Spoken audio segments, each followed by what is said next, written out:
The iron door to the Peace Council chamber swung open so hard it cracked against the stone wall, and every head at the long oak table snapped toward the sound.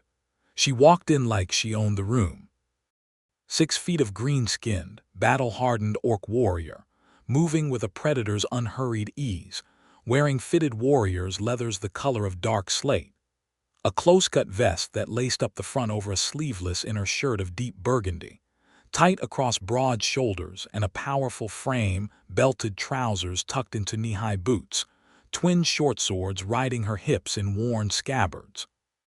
Her black hair was pulled back in a thick braid that fell between her shoulder blades, and the tusks that curved up from her lower jaw were clean and white against the deep sage of her skin. She was not the sort of woman a person forgot. She was not the sort of woman a person would be wise to dismiss. Behind her, 2 of her warriors peeled off to stand at the door without being told. In front of her, the long council table divided the room down the middle, human envoys on one side, the empty chairs designated for the Ironback clan delegation on the other, and the whole arrangement carefully choreographed to project neutrality and mutual respect. Urzoth Ironhide read the table in one glance. She read the stiff-backed human counselors in their city wool and their chain-of-office medallions. She read the weak winter light pushing through the arrow-slit windows. She read the seat assignments, the deliberate symmetry of the thing. And then, without pausing, she walked around the end of the table and sat down on the human side. The silence in the room changed quality entirely. Counselor Verath, a thin-necked man in his 50s with the perpetually alarmed expression of someone who had been alarmed for most of his life, half rose from his chair. The clan's assigned translator, a young man with ink-stained fingers, froze with his quill in the air. Urzoth settled into the chair with the slow, deliberate ease of someone who had made a decision and was fully at peace with it, and she looked at the view. She now had the wide windows behind the human envoy's side were south-facing, she noted, catching what little January sun there was, while the orc delegation's designated seats faced a bare stone wall. Warchief Ironhide, Verath began, his voice tight with the effort of diplomatic control. The seating arrangement was agreed upon in advance by both parties. Your delegation is cold. She said it simply, folding her big hands on the table in front of her with a soft thud of knuckles. Her accent was deliberate, accented like river stone, each word placed with care. Clan Ironback does not conduct business with our backs to a wall and our faces in shadow. I prefer the view. No one spoke. Across the table, which was now functionally her side, one man had not moved or reacted with the startled deer energy of the others. He sat 3 seats down from Verath, and he watched the orc warchief settle herself with a stillness that came not from ease but from hard practice. His name was Daniel Holloway, and he had been a soldier for 6 years, a corporal at the end of it, and a civilian for almost 2 since. And in all of that time, he had never once been able to explain to anyone why war felt so much louder in memory than it had in the moment of living it. He had taken the job as the council's military liaison because it paid a flat daily wage, required no violence, and someone had said it wouldn't last more than a few weeks. He watched Urzoth Ironhide examine the room she had just quietly dominated, and he felt the corner of his mouth pull sideways before he could stop it. She caught it. Her amber-brown eyes, gold at the edges, flicked to him, and she held his gaze for exactly long enough to let him know she had noticed.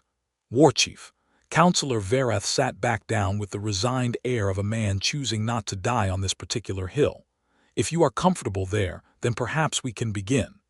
I am comfortable, she confirmed, and looked away from Daniel without any apparent urgency, and the meeting began.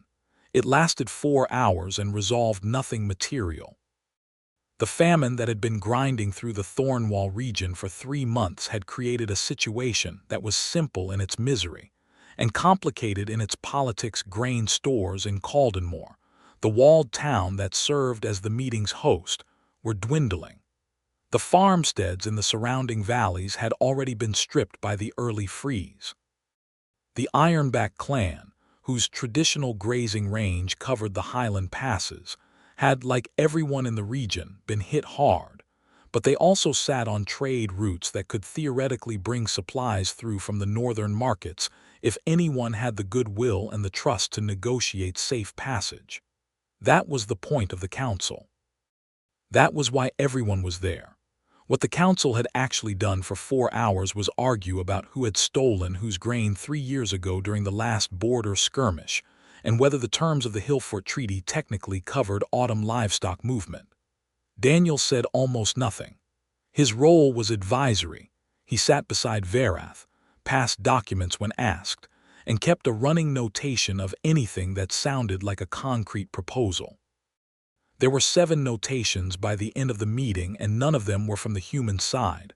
All 7 were from Urzoth Ironhide. She proposed. She was rebuffed. She revised clearly, practically, without ego. She was rebuffed again, more softly, and with more procedural hedging than genuine objection. She catalogued the grain passing north through Hollow Pass each season, gave figures, offered transit rates, laid out a timetable for beginning supplies within 10 days if an agreement was reached. She did all of this from the wrong side of the table, without appearing to notice that it was the wrong side. And she did it with the flat, patient energy of a woman who understood exactly how this was going to go and had decided to be thorough anyway. When Varath called the session to a close and announced they would reconvene in the morning, she stood without comment, and her warriors fell into step behind her as she walked out. Daniel gathered his documents. Around him, the human envoys clustered in low, earnest conversation about procedure and precedent. He pulled on his coat military issue, heavy wool, the rank markings cut off but the cut still recognizably soldier, and walked out into the corridor. She was standing there, not her warriors. They were further down the passage. She was standing alone near the window at the end of the hall, looking out at the town square below, and when he came through the door she did not turn immediately. "You wrote down everything I said," she observed. "That's my job." He moved to stand a few feet away, not too close, and looked down at the square. Even from here you could see that the market stalls had fewer goods than usual. The usual noise and bustle of a winter market was muted, and the few people moving around the square did so with their heads down and their arms close, the universal posture of people trying to conserve warmth and hope simultaneously. "You did not write down anything your counselor said," she noted. "He didn't propose anything." She turned then, and up close she was even more striking, taller than him by a few inches, her amber eyes direct, the faint network of old scars on her forearms telling a history that her composed face didn't. She studied him with the frank, unhurried attention of someone who had learned long ago not to waste time being coy. "You were a soldier. Until about 2 years ago. Which side?" He knew what she was asking. The Hollowfield campaign, 8 years back, had been the last major conflict between the Crown's forces and the Ironback Alliance before the Hillfort Treaty. 3rd Eastern Battalion. We held the Valley Road south of Greyford. He said it without flinching because there was no other way to say it. "We burned 2 Ironback foraging camps in the advance." He paused. "I've thought about that a fair amount." Something shifted in her expression, not softening exactly but recalibrating. "The Eastern Third," she was quiet for a moment. "My brother commanded the Greyford response. He lived. I'm glad. Are you?" "Yes." He didn't elaborate, because there was nothing he could add that wouldn't sound like justification, and he didn't want to justify anything. The camps had been burned and people had nearly died, and he'd been 22 and following orders, and none of that undid anything. Looked at him for a long moment. Then she said, "Your counselor is going to find reasons to delay the agreement for another 2 weeks. Probably. People in this valley are going to begin to starve in another 2 weeks. Yes, he didn't sugarcoat it. I've been saying the same thing. What good are you then?" It came out not as cruelty but as a genuine question. She was looking at him with that same frank, calculating attention, and he realized she was actually asking. What was his leverage? What could he do? "I'm the only one in there who's notated your proposals," he said. I'll have them formalized by morning and I'll put them in front of Verath as a written draft before the session starts. It's harder to dodge a document than a conversation. She was quiet, then harder. Not impossible. No, her gold-amber eyes swept out over the square below. Nothing is impossible. Things are only improbable until someone makes them happen. She said it without self-consciousness, not as a proverb but as a statement of operating principle. Then she walked toward her warriors at the end of the hall, unhurried, boots nearly silent on the stone, and did not look back. Daniel stood at the window for another moment and looked down at the market square and the thin lines of people moving through the cold. Then he went back to his quarters and worked on the draft until the candle was low. The storm arrived overnight.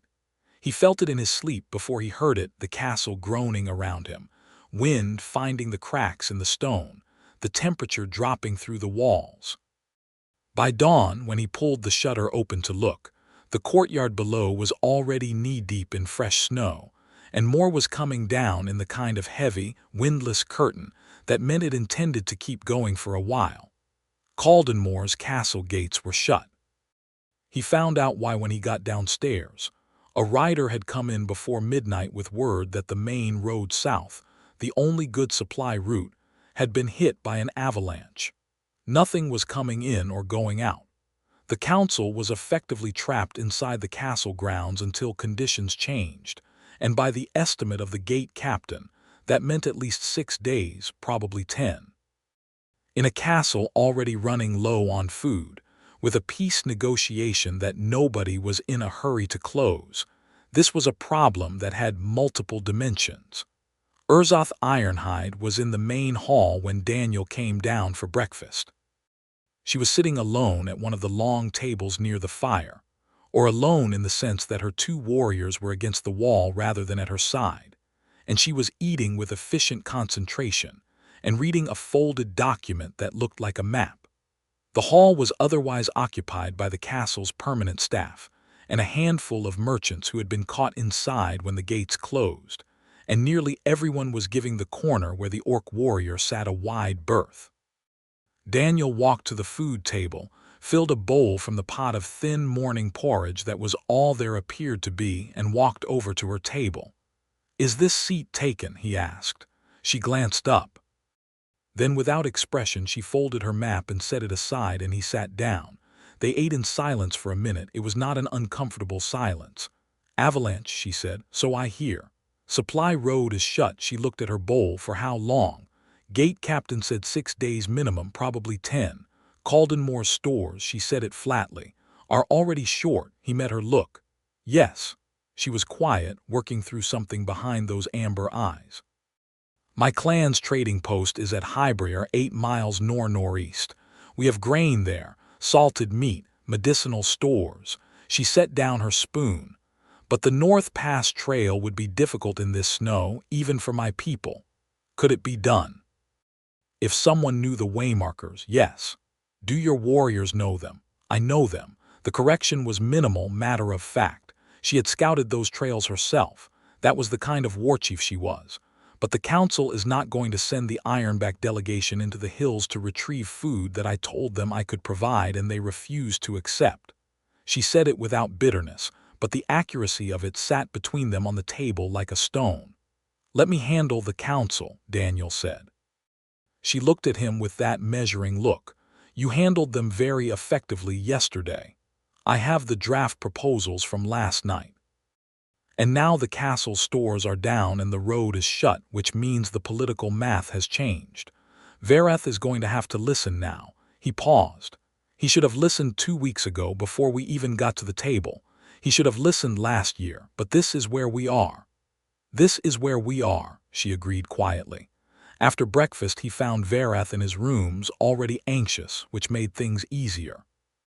He put the draft on the table and laid out the supply situation with military precision: current grain estimate, current occupancy of the castle, daily consumption, days until shortage reached crisis. Then he laid out Urzoth's Highbriar trading post figures. Then he waited. Verath looked at the numbers for a long time. "She would have us send an orc war party into the hills," he said. She would go herself, Daniel said, with 2 of her warriors and myself if you prefer crown representation present. 4 people, not a war party. The trail is safe if you know the waymarkers, and she does. You trust her. Daniel thought about the woman at the table this morning, eating her thin porridge without complaint, already planning a solution to a crisis that was not technically her problem. He thought about 7 practical proposals in 4 hours.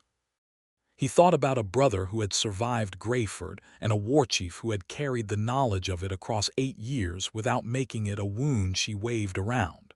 I trust her more than the current situation, he said, which is the relevant comparison. Varath authorized the expedition that afternoon, and Daniel went to find Urzoth. She was in the castle courtyard despite the snow, working through a practice form with one of her short swords, not sparring, just movement, the kind of precise, flowing drill work that keeps a blade's edge in muscle memory. She moved beautifully.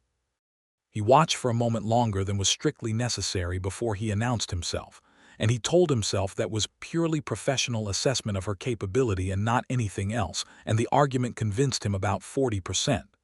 Council approved the supply run, he said.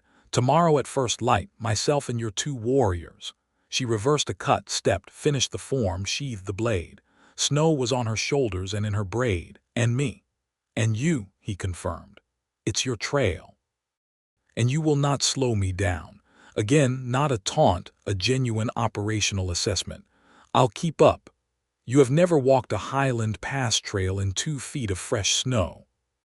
I have done things comparable. Greyford Valley in March thaw, full kit, 4 miles under fire. He said it without pride, just as data. I'll keep up. She studied him. Then she nodded once and went inside.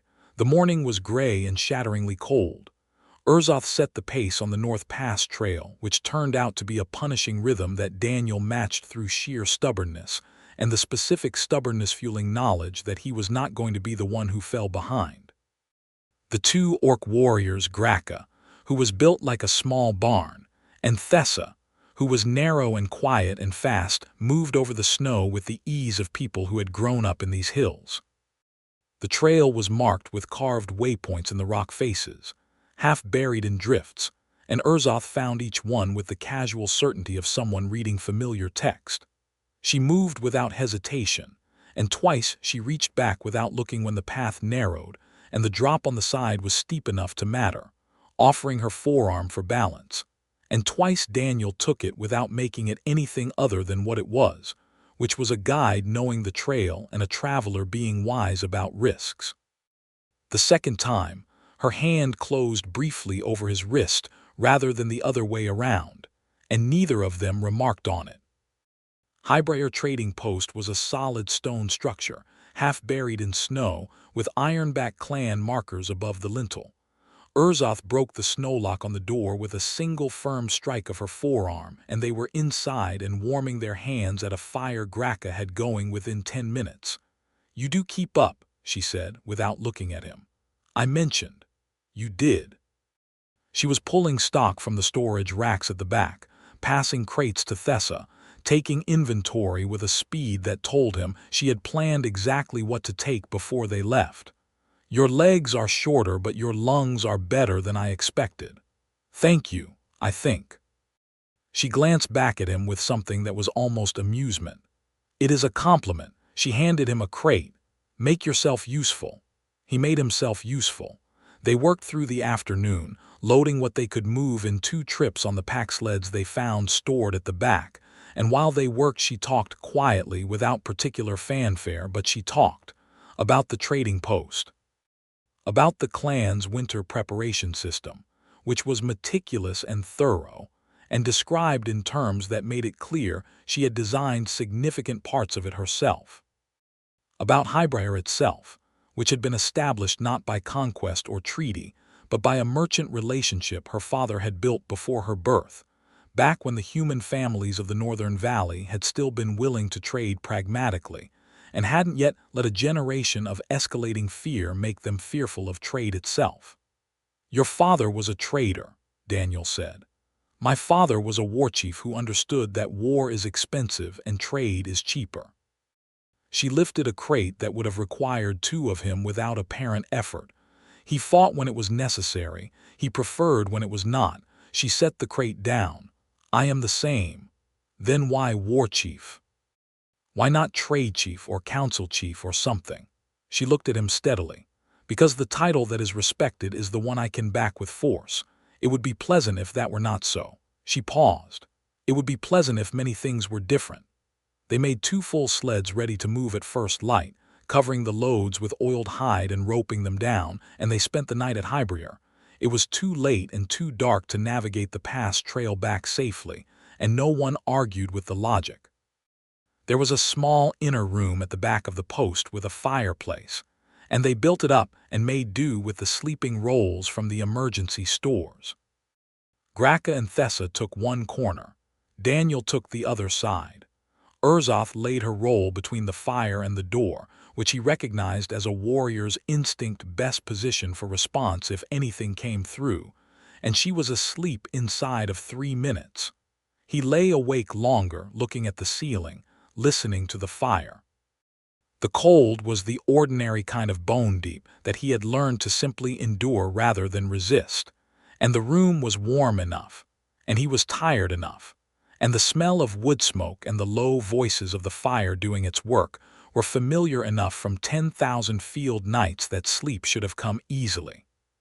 What kept him up instead was something he was still in the process of not admitting. He was watching the slow rise and fall of her breathing across the room, the firelight warm on the sage green of her skin, and the loose fall of her braid. And he was thinking about a warchief who sat on the wrong side of the table because the light was better, and who didn't explain herself to anyone, and who had reached back for his wrist on a steep trail the way she would have reached back for anyone, with the same brisk practicality, except that his pulse had not treated it like routine. He was thinking about that, and about the fact that it was deeply impractical, and about how improbability was only improbability until someone made something happen, and then he told himself to go to sleep, and eventually he did. They moved at first light and made the castle by mid-morning. The castle staff came out to meet the sleds in the courtyard with the barely contained relief of people who had spent a tense night doing arithmetic about food, and Counselor Varath was there, looking pained in the way of a man forced to admit he should have moved faster. The grain and salted provisions were carried into the castle stores under Daniel's supervision, and he made sure a formal receipt was drawn up and signed by the Castellan documentation that the Ironback clan had supplied Caldenmore's people in a time of need. He had Urzoth sign it too, and she looked at the document with something that was not surprise but was perhaps something quieter. "You are creating a record," she said, "for the treaty negotiation." He kept his voice practical. "When Varath tries to argue terms in the spring, this receipt exists. You supplied the town. It's in writing." She looked at him for a moment. Then she took the quill and signed her name in clean, angular script, orc formal, he guessed, larger and more precise than conversational writing. "You think ahead," she said. "Old habit. Keep it." The storm went on for 3 more days before it broke. During those 3 days, the Peace Council could not convene formally. The chamber was being used as additional sleeping quarters for the growing number of castle-stranded people, and the formal atmosphere of negotiation had dissolved somewhat under the practical pressures of shared food and shared waiting. People talked who had not talked before, not as diplomats but as people stuck inside together while the world was white and cold outside, and it was not the worst thing that could have happened to the negotiation. Daniel found himself spending those days in Urzoth's vicinity more often than not. It was not a deliberate strategy. He told himself it was proximity and practicality. She was invariably somewhere sensible when he needed to be somewhere, and she was always doing something worth watching, and she was, the word he eventually landed on was interesting. She was interesting in the way that a very good map is interesting, dense with information and surprisingly elegant in how it organized what it knew. She taught Gracca a strategy game using marked stones on the hall table in the afternoon of the second day, and Daniel watched for 20 minutes before she glanced at him sideways and said, "If you are going to watch, you should play," and he sat down. She beat him in 4 moves. He came back the next morning, and she beat him in 7, which he counted as improvement. She made him play again, and he lost in 5, which she said was a step backward, but at least it was an interesting step, and something about the way she said it, that slight warming at the edges of her voice when she was almost amused, made him want to make her say it again. He brought her the written draft of the new treaty language on the afternoon of the 3rd day. He had been working on it since the supply run, pulling her proposals from his notes, reformatting them into the kind of structured language that council documents required, filling in the blanks with what he understood of both sides' core interests.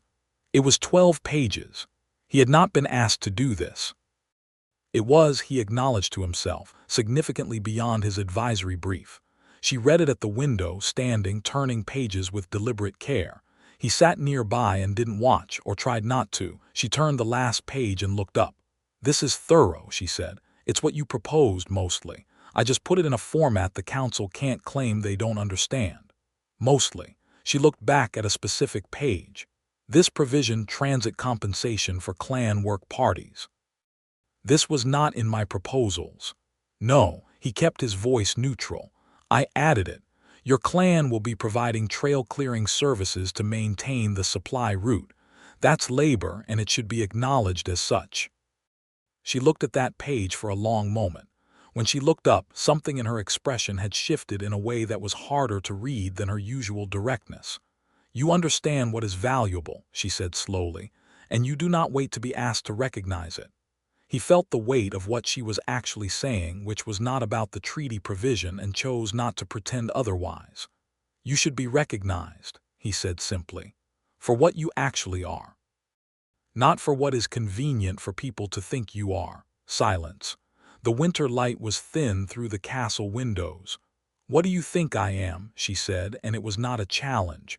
It was something else, something careful. "Markable," he said. It came out flat and sincere because it was both, and he was a man who had long since stopped bothering to dress truth in diplomatic language, having found that it only confused the truth. She was quiet for a long moment. Then she set the document down.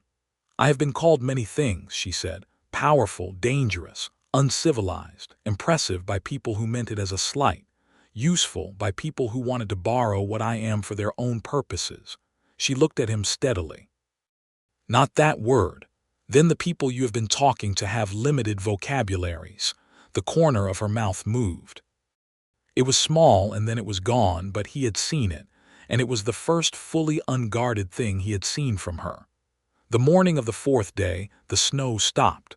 By noon the sun was out and the castle courtyard was dripping.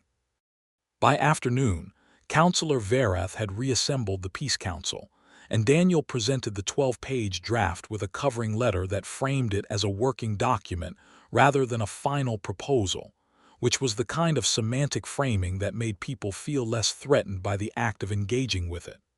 This time, things moved. Verath had spent 3 days eating grain that Ironback clan had supplied. The Castellan had spent 3 days working alongside Urzoth's warriors to manage distribution, and had apparently developed straightforward professional respect for their organizational efficiency. The treaty language was clear, and Urzoth had seen it in advance, and she moved through the session with the precision of someone who knew exactly which rooms the document unlocked, and by the 3rd hour they had provisional agreement on the first 4 provisions. She was sitting on the human side of the table again. Nobody had bothered to mention it this time. Daniel noticed that she had shifted slightly closer to his position at the table over the course of the session. Not obviously. Not dramatically. Just closer. When he passed her the document with a note in the margin, their fingers overlapped on the paper for a brief, certain moment, and neither of them pulled back immediately. The second night after the storm broke, the main hall was almost festive by the dour standards of a castle that had just weathered a food crisis and a political standoff. Someone had found a cask of serviceable ale in the stores, and the castle staff, and the snowbound merchants, and the peace delegation, and the ironback warriors were all mixing with the particular warm camaraderie of people who have been through a shared ordeal and come out of it intact. Daniel sat near the fire with a cup of ale, and Urzoth sat near him with her own, and they were close enough that the warmth between them was not only from the hearth. "It is going to pass," she said. "The treaty." She meant the treaty. "All 4 provisions tomorrow, the rest by end of week." He looked at the fire. "You knew that 2 weeks ago." "I knew what it would take," she agreed. "I did not know if it would happen." She was quiet. "I was not certain the right people would be in the room." He looked at her sideways. Varath came around. Varath was moved by necessity and arithmetic. She did not look at him, but he could feel the quality of her attention. "I was not thinking of Varath." There it was, said plainly, because she was a woman who said things plainly when she had decided to say them. He set down his cup. "Urzoth, do not," she said quietly, "begin whatever you are about to begin if you mean to follow it with a reason why it is complicated." "I was going to ask your age," he said. A pause. She turned her head. 26. "I'm 28. She looked at him for a moment with those gold-amber eyes, and then she made a sound that was somewhere between a breath and a laugh, low and warm, and it was the second unguarded thing he had seen from her, and this time it lasted longer. "You are strange," she said. "I have been told." They sat in the firelight, close enough to touch, not touching, and the evening went on around them like a river around a rock. When she stood to go, she stopped beside him and said very quietly, "Come and find me in the morning, before the session."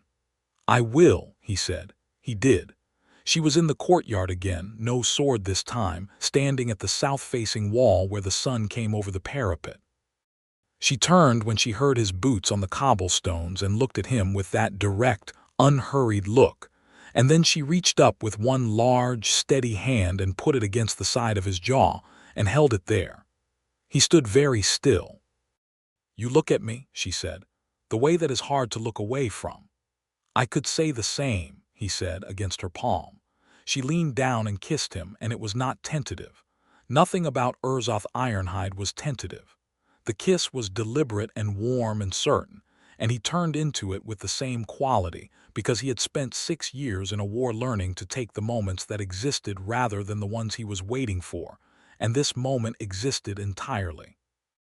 When she pulled back, her eyes were open and she was looking at him from a few inches away. "The treaty," she said, "will still be there in 5 minutes," he said. She kissed him again. He was right about the 5 minutes. They were both punctual for the session. The treaty was fully signed 3 days later, under the castle's great seal and Urzoth's clan mark pressed into the wax beside it. Councillor Varath shook Urzoth's hand with the hearty warmth of a man who had decided to pretend he had been in favor of the whole thing from the beginning, and she let him, because she was generous that way when it cost her nothing. The road south was cleared by the end of that week. The delegation began to disperse. Merchants left. The castle reassumed its ordinary rhythms. Daniel had been paid through the week and had no standing instruction beyond the conclusion of the peace council. He was standing in the courtyard with his pack at his feet, not entirely certain what he was doing. He had a room at an inn in the lower town. He had the name of a quartermaster's office in the capital where his old commanding officer had suggested there might be work if he wanted it, and he had been holding that name for 7 months without going. He recognized with uncharacteristic clarity, nowhere in particular to be. He had been nowhere in particular to be for 2 years, which was what happened when you came home from a war, and everyone said it was over, and you discovered that the being home was only a physical fact, and did not automatically solve the other kind of not knowing where you belonged. Urzoth came out of the castle main doors with Gracca and Thessa, all 3 of them with packs, and the long-legged readiness of people who intended to cover significant ground. She saw him in the courtyard and came to stand in front of him. "Where do you go now?" she said. "I'm not sure," he said honestly. She regarded him. "My clan winters at the valley camp below Highbriar. It is 3 days northeast." She looked at him. The Highbriar trading post will need a permanent liaison to represent the treaty's provisions in practice. Someone who understands both sides. Someone who keeps records that matter. She held his gaze. Someone who keeps up. He looked at her for a long moment, and the morning was bright and the courtyard was wide and the winter air was clean and cold. And everything that had been uncertain for 2 years was still uncertain except for one thing, which was that this woman was looking at him with a steadiness that said she had considered this and meant it. "How long?" he asked. "As long as it is useful," she said. And then lower. "As long as we make it." He picked up his pack. "Then let's go." The journey north took 3.5 days because the lower trails were still soft from the snowmelt and they went carefully. They made camp 2 nights on the trail, building fires in the lee of rock faces, and on the first night Daniel sat across from her and Gracca and Thessa, and listened to the 3 of them talk in their own language, the rolling, consonant-heavy cadence of Orc Common, and felt peculiarly comfortable. Not included, not yet, but comfortable in the way of someone sitting near warmth they haven't yet earned a place beside but believe they might. The second night she told him pieces of the clan's history, while Gracca and Thessa slept. About the 3-generation migration from the coastal range inland. About the Hillfort Treaty and what it had and had not resolved. About the specific political geography of why a warchief's title still mattered even in a time of relative peace, and how that was both valuable and exhausting. She spoke about her father who had died 4 years ago, not in battle, she noted without drama, but of a lung sickness in winter, which was how most people died when you thought about it. And she spoke about him with the kind of quiet pride that did not need ornamentation. He told her about his 6 years as a soldier, the parts he could say plainly, which was most of them, because he had long since learned that the parts he was tempted to ornament or avoid were usually the parts worth saying. The Greyford Valley, a specific January morning that he had been replaying for 8 years. Coming home and finding that the home you came home to was not where you had left it, and that the person you had been was not the person who came back, and that nobody tells you what to do with that. "What did you do with it?" she asked. "I'm still working on it," he said. She looked at the fire. "That is the only honest answer." She looked at him. "My people say the wound that closes too fast rots from the inside. Your people are right. They are right about many things," she said. "They are also deeply irritating about a number of others." She said it with the dry precision of someone who loved her clan and found them exasperating in specific and familiar ways, and it was the most ordinary thing he had heard from her, and it made him like her even more. He was doing more than liking her, and he knew it. He had known it in the courtyard that first morning, and he had known it on the trail to Highbriar, and he had known it every night in the castle when he stayed up working on a treaty draft that was beyond his brief, because it was the most useful thing he could do for her, and liking was a small word for it. He was not yet sure he had a word large enough. They arrived at the valley camp on the afternoon of the 3rd day. It was larger than he expected, a winter camp of several hundred, with permanent structures at the center and the outer ring of clan work in evidence everywhere, the trading lines and food distribution, and the ordinary life of a community that knew its work and did it. He drew some stairs. He had expected that. Urzoth moved through the camp with the particular authority of a warchief who was also simply home, greeting people with brief words and occasionally stopping for longer conversations, and she did not position him behind her or in front of her but simply beside her, which was a statement he did not think she made accidentally. She settled him in a guest structure solid, warm, supplied, and said the clan elder would want to meet him in the morning. The clan elder was named Warchief Ironhide, Urzoth's uncle by blood, and he was 70 years old and built like a door and had eyes that had seen everything.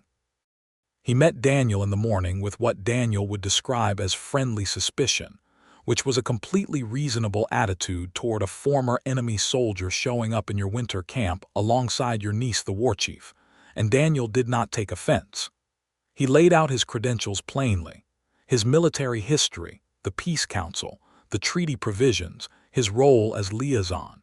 He presented the signed treaty document and the castle receipt from the supply run.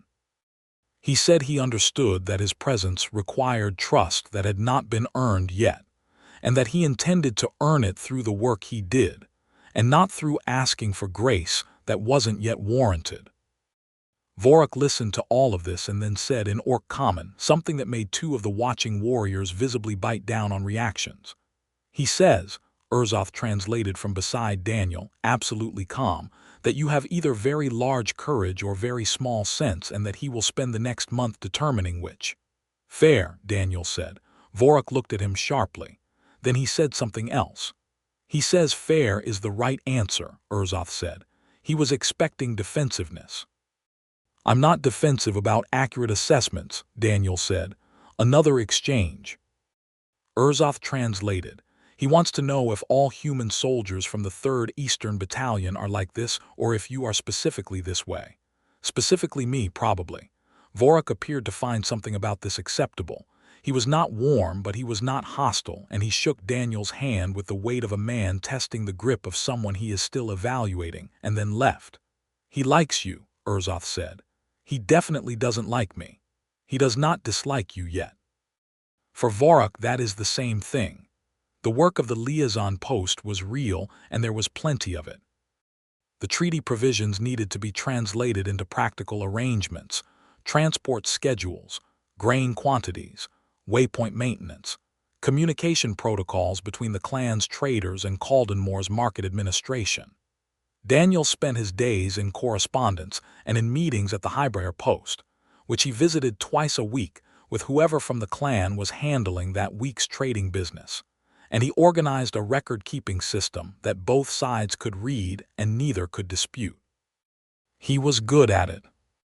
He had always been good at creating order in situations that lacked it, which was a military skill that translated to civilian life better than most, and the work gave him the thing he had not had in 2 years, a clear sense of what the next day was for. And there was Urzoth. She was in the camp more than he expected, which he later understood was because the warchief of a wintering clan did not spend the cold months ranging. There was governance, dispute resolution, planning, the 100 administrative details of keeping several hundred people alive and organized through the worst season. She was in camp, and he was in camp, and they spent evenings near her fire more often than not, and the shape of those evenings changed and deepened in the way of two people who have lowered their guards in increments, and find that each increment reveals something they did not expect and like better than they anticipated. She taught him 3 words of Orc Common per day. He was a mediocre student of language. His ear was decent, but his mouth struggled with the phonemes. And she was patient in the specific way of someone who found his failures occasionally entertaining rather than frustrating. Again, she would say, after he mispronounced a word badly enough to change its meaning, and she would say what the mispronounced version had actually meant and look at him with that barely there amusement while he rebuilt the word from scratch. He taught her the Thornwall region's trade law, which she said she already mostly knew but had some gaps in the subtler provisions, and she turned out to be right. She knew the substance, and had gaps mainly in the specific language that changed the meaning of seemingly similar clauses, which was exactly the kind of gap that a well-meaning treaty could founder on. And they worked through the provisions together over several evenings, with her annotating a copy and him explaining the lawyer logic behind passages that seemed deliberately obscure. Someone made this complicated on purpose, she said one evening, holding a provision up. Deliberately. The merchants who lobbied for it wanted flexibility. Flexibility means ambiguity, and ambiguity means whoever has the better advocate wins. Yes, she set it down and looked at him steadily. You are a very good advocate, for causes I believe in. And do you believe in this cause? I believe in fair terms between your clan and Caldenmore. Yes, he held her look. And I believe in the person I'm working alongside. She was quiet for a moment. Then she set the papers aside and leaned back, watching him across the fire with that look that he now knew was not just appraisal. There was warmth in it, and something that moved in the general direction of want without quite arriving there yet, and he felt it like a hand not quite touching his face. "Come with me tomorrow," she said. "There is a place on the upper ridge I want to show you." The upper ridge trail wound out of the camp through pine stands that eventually gave way to open rock. And in early February, the world up there was all ice-blue sky and white, and the distant gray-green of highland forest below. She brought him to a flat shelf of stone near the summit that looked west, and the valley below was a map of itself, the camp, the trail, the frozen river line, and beyond it the roof of Caldenmore's castle tower just visible in the distance. "I come here to think," she said simply. He stood beside her and looked at the same view. The wind was steady but not brutal, and the sun was on both of them. "What do you think about up here?" he asked. "What is worth keeping?" she said. "What I would fight for." "What I have learned." She was quiet for a moment. "The list has been changing." He looked at her profile against the winter sky, and she turned to meet his look, and they were close, the ridge wind between them. And she put her hand up against his chest, not the gesture of checking a stranger for weapons, but something slower and more deliberate, her palm flat against his coat above his heart, and felt the beat of it with a steadiness that matched her own. "You are on the list," she said. He covered her hand with his and held it there. "How long?" he asked. "Since you wrote down everything I said at a table where no one else was listening." She looked at him with those amber eyes, fully open, the guarded quality all the way down. "And then you did something about it." He kissed her. She returned it the same way she did everything, with her full weight behind it, no reservation, choosing without qualification. The ridge and the valley and the castle were all there around them, and none of it was as present as this. The weeks moved. February gave way to a March that was still cold but had the smell of change in it, and the camp began its spring preparation shifts in food management, planning for the trails to open, the annual negotiation of which routes the trading parties would use. Daniel was deep enough in the work of the liaison post by now that the spring planning included his input, and he had developed, to his own mild surprise, a working relationship with several of the clan's senior traders that had graduated from cautious to genuinely collaborative. He and Urzoth were not hiding what they were to each other, but they were not announcing it either. In the camp, people noticed the way things were noticed in a community where everyone lived close together, and people were observant with varying degrees of opinion, and a few pointed comments that Urzoth received with flat indifference, and Daniel received with a composure he mostly managed. Vorik said nothing directly, which Urzoth said was meaningful. Daniel chose to interpret it as neutral until given evidence otherwise. The first evidence came on a Tuesday in mid-March when Vorik stopped Daniel on the way back from the trading post and asked, in deliberately careful common tongue, how the transit records were going. "Clean," Daniel said. "I can show you the spring quarter projection if you'd like." Vorik looked at him for a moment. "Later," he said. He paused and then said, "You are good for this work. I'm glad it's useful." "Work is not everything," Vorik said and walked away. Daniel was not entirely sure what that meant and said so to Urzoth that evening. "It means," she said, stirring the fire with a stick, "that he has decided the work is not the only reason you are here, and that he has decided this is not entirely a problem." She poked at the coals. "He did not say it was entirely acceptable. He said it was not entirely a problem." "Gradations," Daniel observed. "Vorik is a man of gradations." What happened in the last week of March was not something either of them planned, though looking back Daniel could trace the path to it clearly enough. Each step had been the natural next step from the one before, and all of them had been willing. It was an evening after a long day when the first supply caravan of the season had gone south on the newly opened trail, and he had spent 8 hours managing documentation, and Urzoth had spent the equivalent managing a clan council meeting about summer grazing rights that had apparently been contentious. They had come back to camp in the same state of wrung-out, functional tiredness, eaten a late meal by the fire, And when he had finally let himself lean against her with the bone-deep ease of someone who trusts where he is putting his weight, she had put her arm around him without comment, and they had sat like that in the quiet for a long time. When she pulled him close and kissed him and the evening moved from the fire's warmth toward something different, it was with the same certainty she brought to everything, not rushed, not tentative, but fully present and chosen. She was the kind of woman who, when she decided completely, and the decision she had made about him was apparently comprehensive. He had been wanted before, in the various incomplete ways of a man who had drifted through a couple of relationships that had come apart under the weight of the war and its aftermath. But he had not been wanted like this, like she had weighed every part of him, the soldier and the civilian and the man still working through what he was, and chosen it all specifically, without reservation, the way she chose a trail or a seat at a table, because she had assessed and found it was what she wanted. He held her in the firelight afterward and she let him, which was not something he had taken for granted, and not something he took for granted now. "I have never," she said quietly from against his shoulder, "done this with someone from outside the clan." "Does it change anything?" he asked. She was quiet for a moment, then, "No," and then, "Yes, not in the way you mean.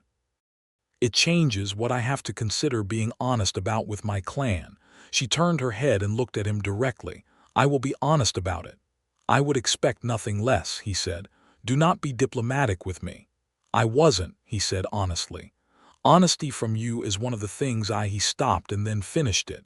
"It is one of the things I love about you." He had not said it before. He said it now with the flatness of a man who has considered the word and found it accurate and sees no reason not to use accurate words. She was very still for a moment. Then she put her hand over his and held it. "Urzoth," he said. "I know," she said quietly. "I know." And then, after a moment, "You also." The trouble came from Caldenmore. It came in the form of a delegation, not the official Peace Council delegation, but something more improvised and alarmed. 3 men arrived at Highbriar Trading Post on a morning in late March, led by a merchant alderman named Croft, who had been one of the louder objectors to the treaty provisions in the original council, and who had apparently spent the weeks since the agreement building a constituency of fellow objectors. Behind them came half a dozen worried-looking farmers from the valley, who had been told things about the Ironback clan's presence in the hills that were not entirely accurate. Daniel was at the trading post when they arrived. He came out to meet them because that was his role. "Holloway," Croft's voice was hard. "We've had reports that the clan has moved a warband down from the highland camps and into the valley proper." "The clan has moved a spring trading party down from the highland camps onto the agreed transit route," Daniel said. "As per Treaty Provision 4, Section 2, you have a copy of this. We have reports of armed parties on the Valley Road. The clan's trading parties are always armed, as are merchant caravans, as are farm wagons carrying anything worth stealing. Being armed on the Valley Road is prudent, not aggressive. The farmers are concerned. I understand they're concerned." Daniel kept his voice level. "And I understand that someone has been feeding them concern. But the treaty is clear, the provisions are being followed, and the Ironback clan has done nothing that violates any part of the agreement. If there are specific incidents you want to raise, I'll document them and address them formally. But I'm not going to stand here and validate alarm that's based on rumors rather than events." Croft's jaw tightened. "You have gone native, Holloway." "I've gone employed," Daniel said, "which means I go by what the evidence says. The evidence says the clan is operating inside the treaty. If you have evidence of something else, show me." They did not have evidence of something else. They had feelings and rumors and the political energy of people who had not wanted the treaty in the first place and who had been waiting for a reason. Croft tried several more angles, and Daniel blocked each one with documentation, which was the only weapon that genuinely worked against bad faith. And eventually, the delegation left with the clipped anger of people who had expected easier ground and not gotten it. Urzoth had come down to the post mid-conversation. She had stood near the wall with her arms folded and not intervened. She had read the room correctly, which was that Daniel handling it in his official capacity was more defensible than her engaging directly with men who had come there already decided about her. When Croft's group was gone, she came to stand beside him. "Gone native," she said. "Ignore it." "I am ignoring it. I'm also noting it." She looked in the direction the delegation had gone. "He will try again. Probably. We'll have better documentation by then." He looked at her. "Are you all right?" She looked at him sharply, as if checking whether the question was condescending, and then appeared to decide it was not. "I am always all right," she said. "He is a small man with a large grievance."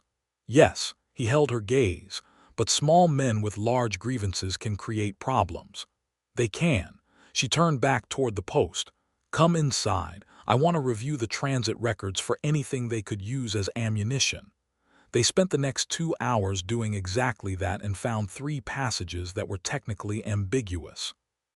Daniel drafted clarifying addenda and sent copies south to Caldenmore's Castellan, bypassing Croft's Alderman's Council entirely and going direct to the castle administration, which had a different and more treaty-friendly attitude, and had them documented and registered by end of day. Croft's second attempt at disruption came 12 days later, and it was more dramatic.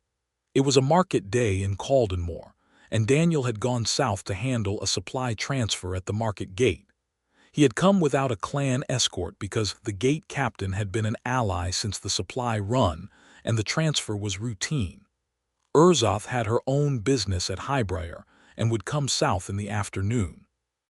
She arrived in the early afternoon with Gracca and Thessa, and came through the market gate with the usual mix of reactions: wide berth from some, cautious nods from a few, and from one cluster of people near the central well, attention that had the specific quality of organized rather than spontaneous.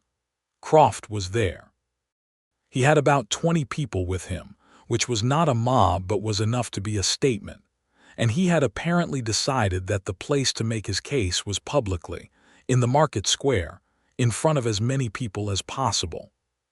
He started talking before Urzoth had fully come through the gate, something about orc war parties and grain being diverted from human families, and the treaty being a handshake with people who were going to use the routes to move fighters rather than food.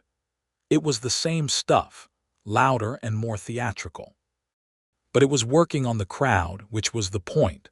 The market was full of people who had been hungry for months and were frightened and were looking for someone to be frightened of, and Croft was giving them a direction. Daniel came through the crowd from the other side. He did not push.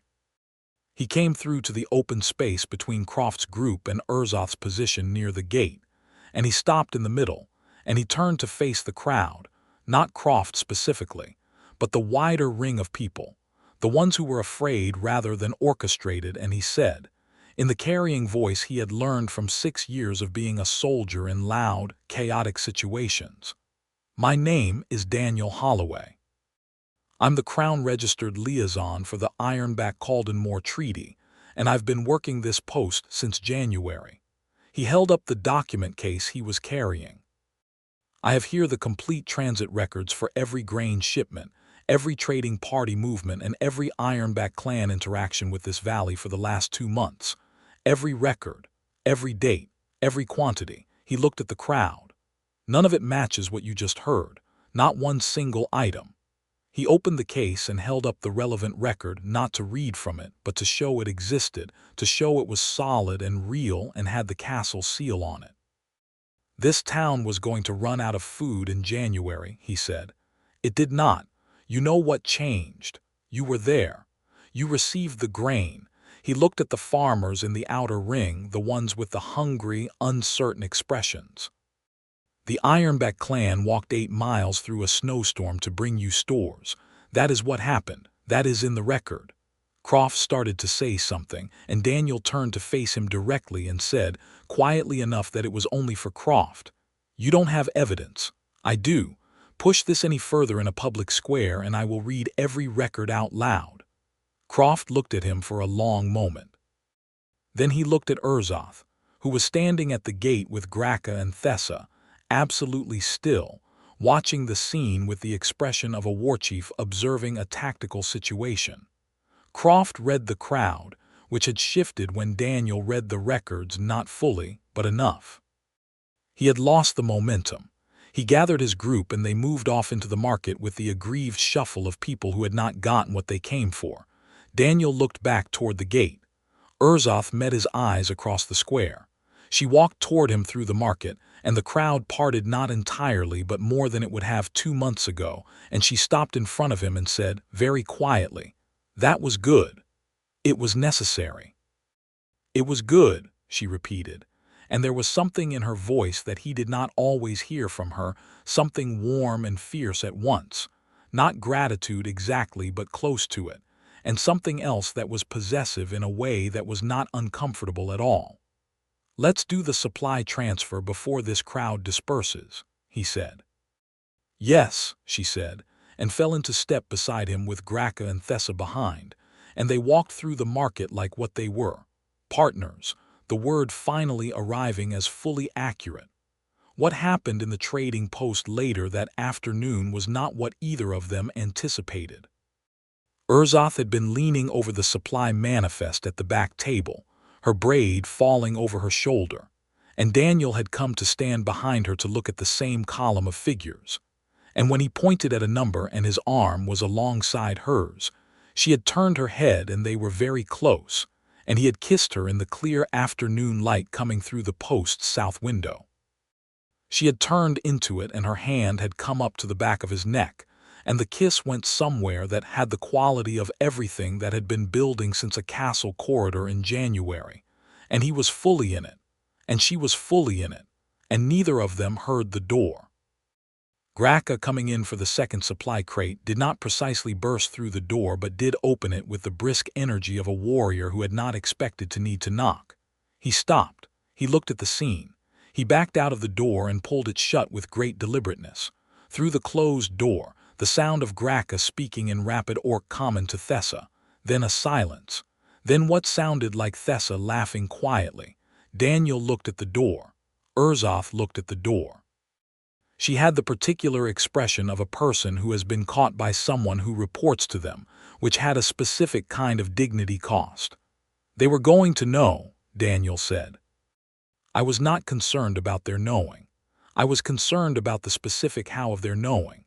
She looked at the door for another moment and then back at him, and something about the absurdity of it, the whole thing, the market square and Croft and the document case and Gracca's expression, caught up with her at once, and she laughed. Fully, genuinely, the laugh of someone who has stopped managing the situation and let the moment be what it is. He loved that laugh. He filed it beside the other unguarded things, the almost amusement at the stone game, the warmth on the ridge, all of it. "Gracca is going to tell the entire camp," she said, "probably before we get back." "Definitely before we get back." "Is that," he started. "It is fine," she said, and the way she said it was clear, not resignation but decision. "I would have told them myself eventually." Gracca simply volunteered. She straightened and picked up the manifest. "Come, the crates are not going to move themselves." They came back to camp that evening into an atmosphere that was about what they had predicted. People knew. There was a range of reactions, from the few who were openly warm to the larger number who were reserving comment and the smaller number who were clearly displeased. And Urzoth moved through all of it with her customary composure and said nothing that required saying until she had said good night to the last person who had something to say and closed the door of her structure. Then she sat down and looked at the fire, and he sat across from her and waited. "Vorok," she said finally. "What did he say?" "He wants to speak with me in the morning." She looked at the fire. "He will not forbid it. He does not have the authority to forbid what I choose for myself." A pause. "But he will have concerns." "Do you want me there?" She thought about it. "No, not dismissal strategy. Let me speak with him. This is clan business first." He nodded. "Whatever you need." She looked at him across the fire with those amber eyes, and they were fully open, all the way down, every guard off, just her looking at him in the firelight of a March evening. "What I need," she said, "is to not have to explain you to people who have not spent 2 months watching you work." That's fair. And what I need, she went on quieter, is for you to be here, not explained, not justified. Here, she looked at him steadily. Are you here? Yes, he said simply and completely. She held his gaze for a long moment. Then she stood and came around the fire and sat beside him, and he put his arm around her and she leaned her head against his, and they stayed there until the fire went low. Vorok spoke with her in the morning. Daniel did not ask what was said, and she did not offer it all at once. She came back from the conversation and said that it had been thorough and that Vorok had a specific concern about what it would mean for the clan's political position if the human liaison was known to have a personal relationship with the Warchief, and that she had addressed the concern by pointing out that the human liaison had stood in the middle of a hostile market crowd and read treaty records out loud on the clan's behalf, which was not the behavior of someone whose personal interests were opposed to the clan's. How did he take that? Daniel asked. He said it was an argument, not an answer. What's the answer? The answer is that I am certain, she said. She looked at him directly. I am certain. A few weeks later, in the full swing of spring, the valley opened up and the world became green and the trails were clear and the supply routes were running, and the Highbriar trading post was doing the kind of business that the treaty had promised was possible. Daniel had been at the post early, handling the week's records, and had come back to camp in the afternoon to find the atmosphere somewhat charged. It took him until dinner to find out why. He found it out from Thessa, who told him matter-of-factly over a bowl of stew that a message had arrived from the Hollowfield clan, Ironback's western neighbor, and sometimes rival, asking whether the rumors about Warchief Ironhide's human liaison were accurate, and implying that this was something they found questionable. What kind of questionable? Daniel asked. Thessa's expression was delicate, the kind where they used the word compromised.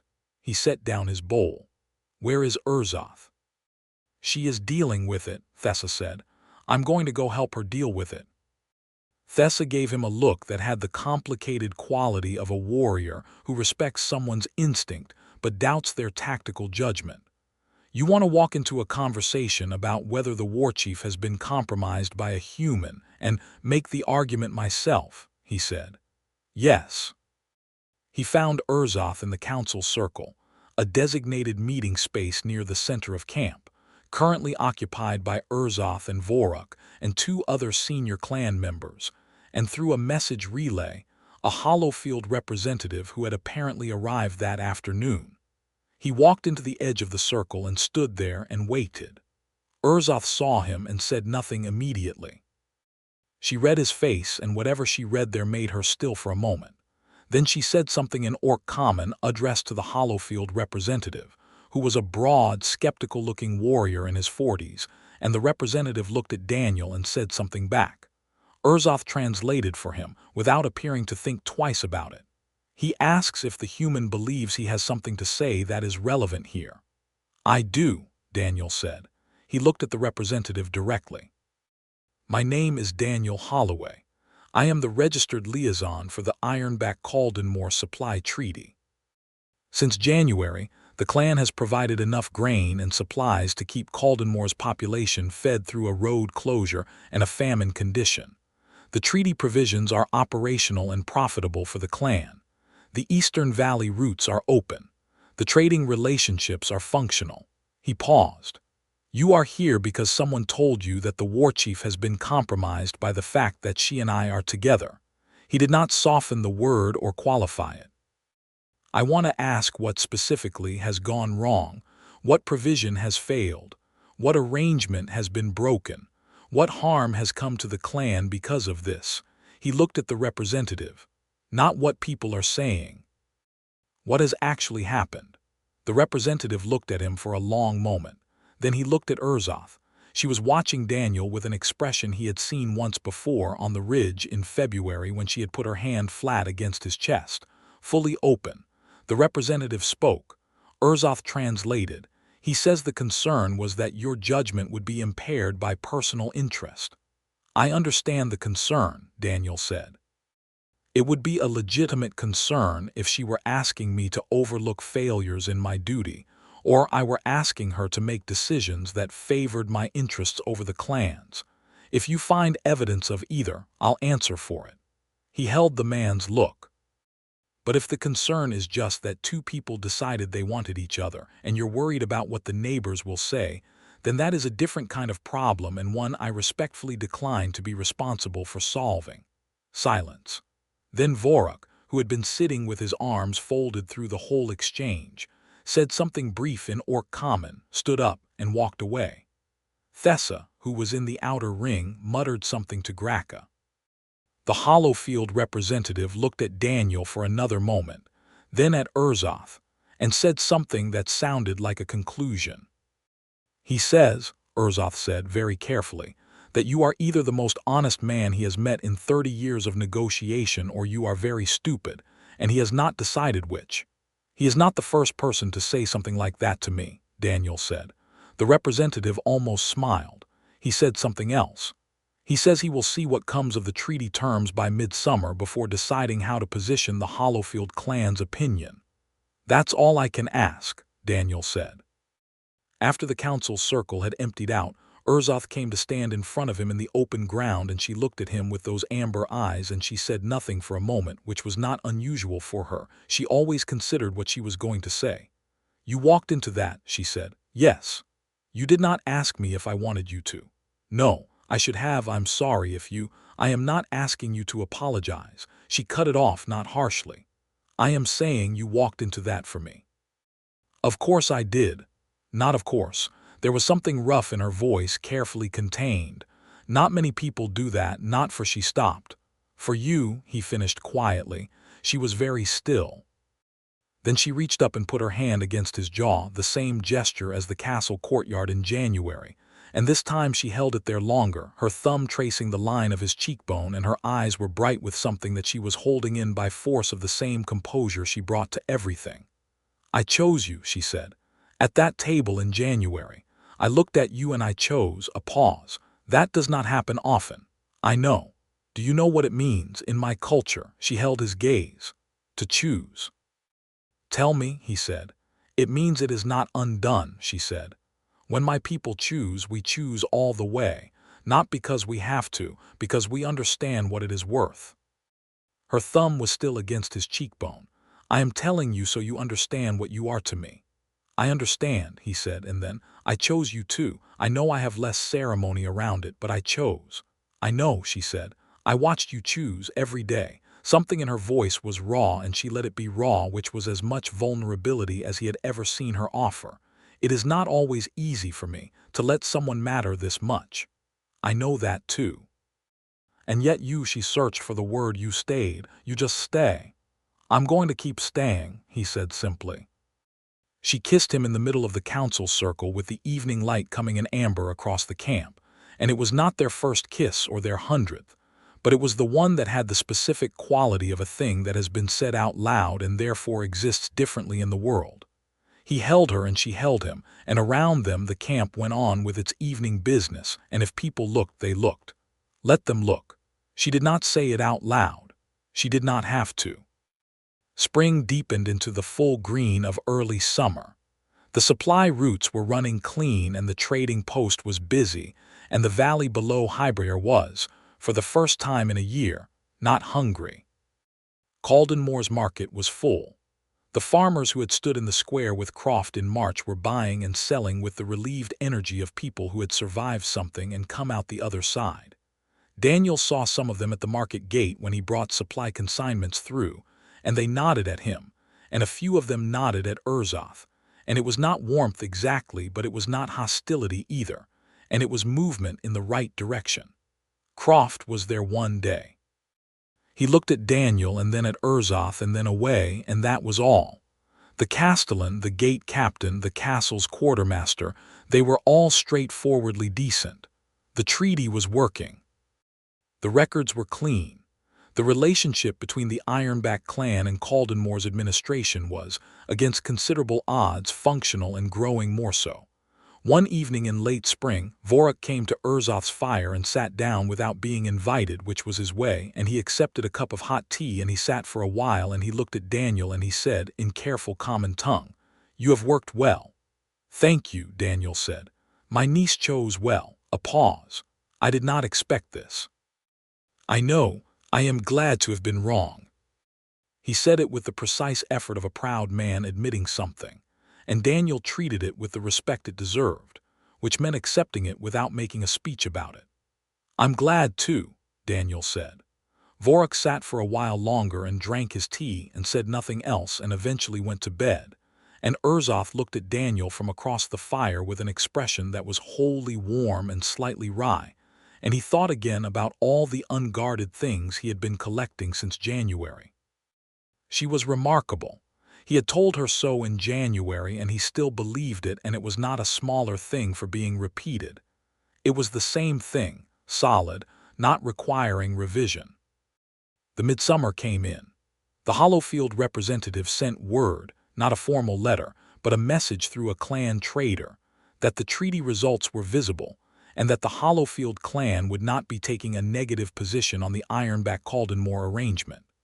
It was as close to a blessing from that direction as was going to come, and Urzoth read the message twice and set it on the fire, which Daniel understood was not destruction but ritual things decided and done, let go as smoke. "What now?" he asked. "What do you mean, what now?" "The treaty is operational. The roots are running. I have technically completed the thing I was asked to do." He looked at her steadily. "I am asking what now?" She looked at him with those amber eyes and her expression was unguarded and perfectly clear. "Now you stop working on a temporary post and start working on a permanent one." She said it like she was stating a supply figure, matter of fact, already calculated. "Unless you have somewhere else you need to be." "I told you in January," he said. "I didn't have anywhere particular to be. And now I have somewhere I want to be," he said, "which is better." She stood from where she had been sitting across the fire and came to him, and he stood to meet her, and she took his face in both her large, steady hands and looked at him with full attention, all of her looking at all of him, the way she had been doing since a corridor in a castle in January, since a table in a council room where she had walked around to the sunny side and looked at the view and decided she preferred it. "You are mine," she said. Not a question. "Yes," he said. It came out as easy as breathing. "And I am yours." Again, not a question. A statement of operational fact, delivered with the clean certainty of a warchief who has assessed the situation and made a decision and is not going back on it. He kissed her, and she kissed him, and the fire behind them sent its smoke into the summer evening, and Gracca was somewhere on the other side of camp making sure he was absolutely not nearby, and the world was warm and smelled like pine and summer grass, and the cooking fires of a clan going about its evening life. They came apart eventually, and she pressed her forehead to his an orc gesture. He had learned that was not a human one, more intimate than a kiss in certain ways, a claiming that was also a greeting, an acknowledgement that said, "I see you." He had started doing it back. She had not told him to.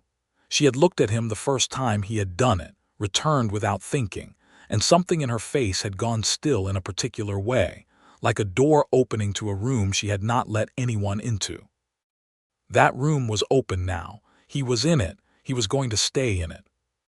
On a clear evening in late July, when the last of the summer trade caravans had moved through and the records were filed and the camp was going quiet, Urzoth came to find him at the trading post and said she was going up to the ridge, and looked at him in a way that was an invitation.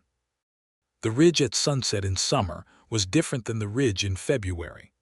All the ice blue and white were gone, replaced by the deep green of highland forest below, and the warm amber light of a long summer evening pouring over the western rock.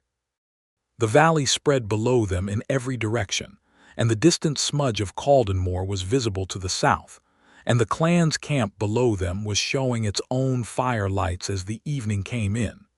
She stood at the edge of the flat shelf of stone and looked west, and he stood beside her. She was wearing her usual fitted leathers, her braid over one shoulder in the summer wind, and she looked exactly like herself, powerful and deliberate and wholly present. And he thought about a council room and a door hitting a wall and a woman walking to the wrong side of a table because the light was better, and how that had been the beginning of everything. "I want to mark you," she said. He looked at her. "Claiming mark," she said. She touched the side of his neck below the jaw, a brief, precise touch. "Here, it means in my culture what I told you it means. When I choose, it is not undone." She looked at him with those open eyes. "I want it to be known, what you are to me." His heart was loud in his chest in the way it had not been since a valley road in January in the cold, and it was a better loudness than that one by every measure. "Yes," he said. She looked at him for a long moment as if making sure he understood what he was saying yes to.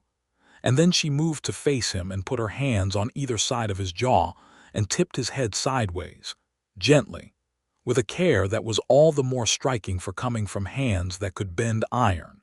And she pressed her mouth to the side of his neck, and the claiming bite was careful and deliberate, and carried with it the specific heat of something old and real. Something that did not need language to mean what it meant.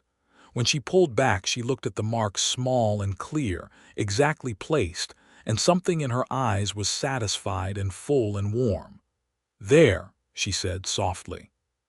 He reached up and put his hand over it. "There," he agreed.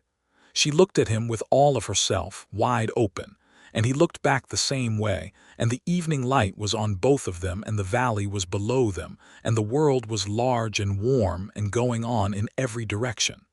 She had sat down on the wrong side of a table in January because she preferred the view. He had been part of that view, or had become part of it, and she had looked and decided, and he had looked and decided. And all the months between then and now were the proof of both decisions. The treaty and the camp and the market square and the supply records and the council circles, all of it, and underneath all of it this. A woman who feared nothing and had chosen him specifically. He pulled her close and she came without resistance, her arms around him, her chin resting at the top of his head, and they stood on the ridge while the sun went all the way down and the sky went purple and then deep blue and the first stars came in over the highland. "Stay," she said. "Not a question. Not even really a request, more like the word you say when something is already settled but you want to say it out loud because words have weight." "I already am," he said.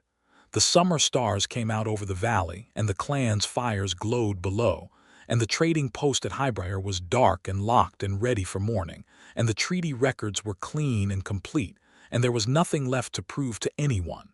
He was here. She was here. They had found each other across a table in a cold castle in the middle of a famine and a snowstorm, and 200 years of history that had tried its best to make them impossible. And they had looked at all of that and decided anyway. She was remarkable. He had told her so, and he told her again now quietly on the ridge under the open sky, and she made a sound against his hair that was the laugh he had first heard in a trading post in March, fully real, fully unguarded, entirely hers. "You are remarkable too," she said, and she said it the way she said everything that she had decided was true. Flatly, without ornament, with the full weight of a woman who did not say things she did not mean. The stars were out in their hundreds. The valley below was peaceful. The world was large and open and entirely theirs, and they held each other in the warm dark and let it be what it was. Enough. More than enough. Everything.